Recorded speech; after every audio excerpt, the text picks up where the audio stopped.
नमस्कार दोस्तों, एक बार फिर आपका स्वागत है हमारे YouTube channel shadows of history में। समय ये वो क्रूर चक्र है जो किसी के रोके कभी नहीं रुका। बड़े बड़े राजा महाराजा, सम्राट, सुल्तान समय के काल चक्र में समा गए।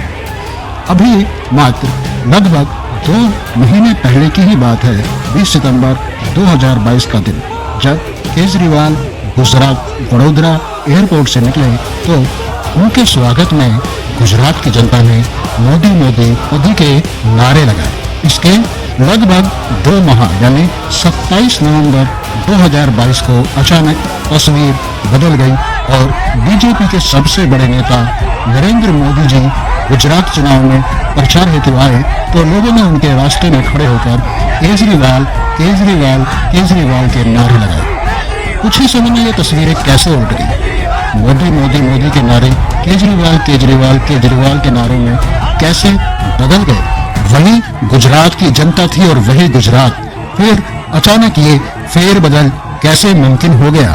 कार्यकर्ता किसी भी पार्टी के हों, लेकिन वो भी देश के ही नागरिक हैं, उनके भी परिवार हैं, दुख है और सुख है। जब राजनीतिक कारणों से देश में महंगाई, बेरोजगारी, अराजकता, सांप्रदायिकता इत्यादि का माहौल बनता है तो इसका असर सभी पर पड़ता है। किसी भी पार्टी का कार्यकर्ता भी इससे नहीं बच पाता।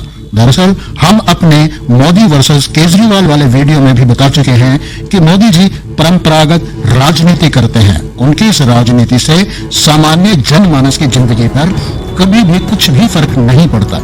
बीजेपी के नेता सिर्फ चुनाव के समय ही जनता के बीच रैली के रूप में पहुंचते हैं और फिर यदि जीत गए तो खुशी मनाते हुए ढोल बाजों के साथ पहुंचते हैं और उसके बाद बात खत्म। इसके ठीक उलट केजरीवाल एक नई राजनीति की पहचान बन चुके हैं। वो वादे नहीं करते बल्कि दावे करते हैं, जिन्हें वो केजरीवाल की गारंटी कहते हैं। ईमानदारी से काम करेंगे तो ये 3.5 लाख करोड़ का कर्जा भी 5 साल में खत्म हो जाएगा।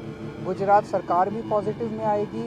खूब स्कूल बनेंगे, खूब कॉलेज बनेंगे, बच्चों को रोजगार मिलेंगे, हर महिला को 1000 रुपए भी मिलेंगे, किसानों को अपना पूरा दाम भी मिलेगा, बिजली भी मुफ्त होगी, बिजली भी 24 घंटे, सारे काम हो सकते हैं। हमने करके दिखाए हैं, पहले दिल्ली में किए और अब पंजाब में शुरू हो गए हैं। गुजरात की आजकल हमारे देश में मुफ्त की रेवड़ी बांटकर वोट बटोरने का कल्चर लाने की भरसक कोशिश हो रही है। मुझ पर आरोप लगाए जा रहे हैं कि केजरीवाल फ्री की रेवड़ियां बांट रहा है, केजरीवाल फ्री बीज दे रहा है, मुझे भद्दी भद्दी गालियां दी जा रही है, मेरा मजाक उड़ाया जा रहा है। आज मैं देश के लोगों से पूछना चाहता हूं कि मैं क्या गलत कर रहा हूं। और उन पर यकीन करने का एक बहुत बड़ा कारण यह है कि दिल्ली में जीत हासिल करते ही उन्होंने अपने सारे दावे यानी गारंटी पूरी की और यही सब उन्होंने पंजाब में भी जीतने के बाद किया। पार्टी ने पंजाब में अरविंद केजरीवाल जी ने गारंटी दी थी कि पंजाब में भी हम बिजली फ्री करेंगे और ये हमारी गारंटी है। तब भी जो विपक्ष था वो कह रहा था पैसे कहाँ से आएंगे, ये वो। हम गुजरात में भी यही कह रहे हैं, 1 मार्च से बिजली, पानी, शिक्षा, स्वास्थ्य जन सामान्य के लिए ये बहुत बड़ी समस्याएं और चैलेंज होता है, जिन्हें केजरीवाल जी अपनी गारंटियों के द्वारा फ्री में पूरा कर डालते हैं। अभी तक पहले हुआ नहीं। 8 महीने की आम आदमी पार्टी की सरकार ने जो किया है, ये देख सकते हैं आप, बिल पड़े हैं, बिजली के बिल ये भी है। 25,000 बिल लेके आया हूं। कोई भी बिल आप चेक कर सकते हो, ले लो, नाम है, एड्रेस है, गांव है, तहसील है, डिस्ट्रिक्ट है, उस पर नाम लिखा हुआ है। आज की डेट तक, टिल डेट, लगभग 75 लाख मीटर है पंजाब में बिजली के मीटर। 61 लाख घरों को बिजली का बिल जीरो है। मैं 25,000 तो एक जस्ट छोटा सा एक नमूना लेके आया हूं कि केजरीवाल फ्री की रेवड़ियां बांट रहा है। हमने विधायकों की पेंशन बंद कर दी। 4-4, 5-5 लाख रुपए पेंशन थी। जितनी बार वो विधायक बनते थे उतनी बार की 60,000 ऐड होती रहती थी, चाहे वो 4 दिन के लिए भी विधायक रहा हो, लेकिन 60,000 हो जाती थी। कई विधायक ऐसे थे जिनको हारने में फायदा था, अगर जीतते हैं तो लगभग 1 लाख के आसपास सैलरी है, कुछ बनता है, अगर हारते हैं तो 4.5 लाख या 5 लाख पेंशन है। वो पेंशन हमने बंद कर दी कि भाई सेवा के नाम पे फिर वोट लेते थे, सेवा की पेंशन नहीं होती। करोड़ों रुपया बचा, उसी करोड़ों रुपये से हम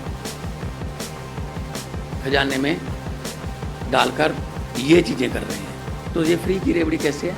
सरकार का काम है टैक्स लेना और टैक्स को जनता पर ही लगा देना, बिजली के रूप में, इंफ्रास्ट्रक्चर के रूप में, सड़कों के रूप में, कॉलेजों के रूप में, मोहल्ला क्लिनिकों के रूप में। 16 मेडिकल कॉलेज बना रहे हैं पंजाब में, 9 पहले बने हुए हैं, 23 जिले हैं, 25। जिसकी वजह से जनता उनकी तरफ खींची चली जाती है।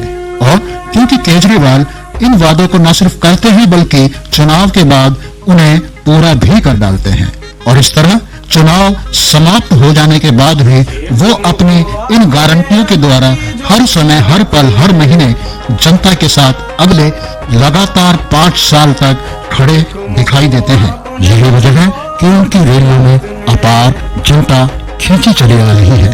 गुजरात चुनाव के माहौल को देखकर ऐसा लगता है जैसे 27 सालों में पहली बार बीजेपी को टक्कर की चुनौती मिली है। यही चुनाव है जब बीजेपी की परंपरागत हिंदू मुस्लिम जैसे सांप्रदायिक राजनीति पर केजरीवाल की जन कल्याण वाली राजनीति भारी पड़ती दिखाई दे रही है। इसका नतीजा जहां अरविंद की रैलियों में लगातार जनता जुट रही है, वहीं बीजेपी के सबसे कद्दावर नेता मोदी जी और अमित शाह की रैलियों से पिछले कुछ समय से जनता नदारद है। नतीजा ये कि बीजेपी में इस समय डर का माहौल साफ दिखाई दे रहा है और बौखलाहट में वो आपके रैलियों पर पत्थरबाजी पर उतर आए हैं।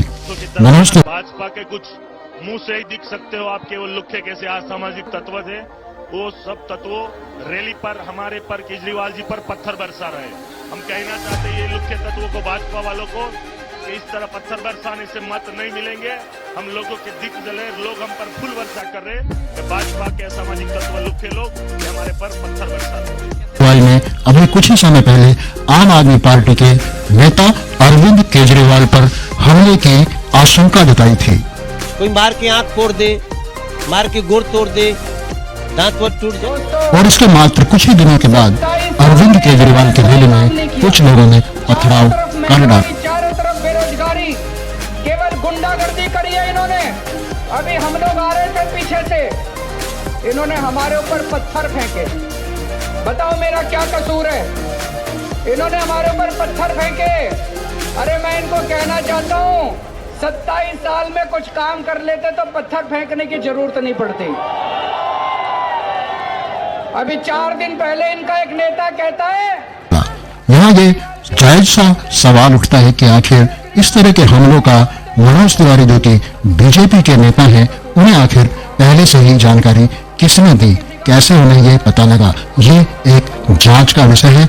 आम आदमी पार्टी के सौरभ भारद्वाज के साथ कुछ नेताओं ने मिलकर इसकी रिपोर्ट इलेक्शन कमीशन को की है। इस पर क्या कार्रवाई होगी ये आने वाला समय बताएगा। हमारा तो देखिए, आज आम आदमी पार्टी के हमारे 5 वरिष्ठ विधायक, जिसमें संजीव झा जी हैं, मदन लाल जी हैं, प्रवीण भाई हैं, सोमदत्त भाई हैं और मैं हूँ, इलेक्शन कमीशन के कमिश्नर साहब से मिले हैं और हमने उनको बताया कि भारतीय जनता पार्टी के वरिष्ठ नेता और सांसद किस तरीके से दिल्ली के मुख्यमंत्री अरविंद केजरीवाल जी की हत्या की साजिश की बात चैनल के ऊपर कर रहे हैं और सारी दुनिया ने उनकी वो बात सुनी है।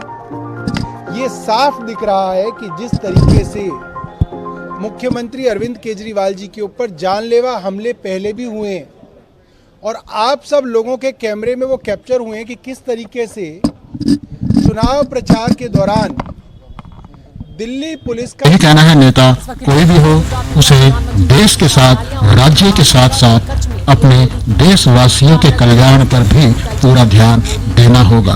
देश में न सिर्फ गरीब लोग रहते हैं, न सिर्फ अमीर लोग रहते हैं, देश में सभी प्रकार के लोग रहते हैं जिनका सभी प्रकार से भला सोचना सरकारों का दायित्व है। आज के इस वीडियो में बस इतना ही। हमारे चैनल को लाइक करें, शेयर करें और सब्सक्राइब करें। वो अपने अमूल्य विचार कमेंट बॉक्स में हमें अवश्य लिखकर दें। नमस्कार, जय हिंद मित्रों।